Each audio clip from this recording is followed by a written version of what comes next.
ప్రజలందరికీ నమస్తే. ఇవాళ ఊదలతోటి టమోటా రైస్ ఈజీగా అయిపోతుంది. బ్రేక్‌ఫాస్ట్ అండ్ డిన్నర్‌కి చాలా టేస్టీగా ఉంటది.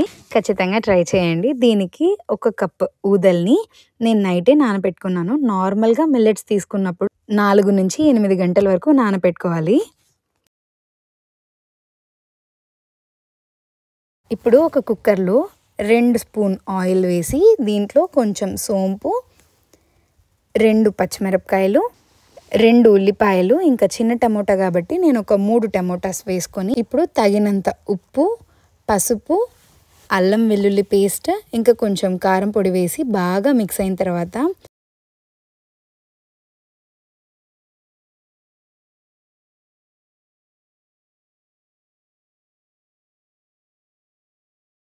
ఇప్పుడు ఒక కప్పు ఊదలకి 3 కప్పుల నీళ్లు చప్పున యాడ్ చేసుకొని దాంతోపాటు కొంచెం కొత్తిమీర, పుదీనా అన్నీ యాడ్ చేసుకొని మనము 3 విజిల్ పెట్టి తీసుకున్నాము అంటే మన టేస్టీ మిల్లెట్ టమోటా రైస్ అయితే రెడీ అయిపోతుంది. ఈజీగా చేసేయచ్చు.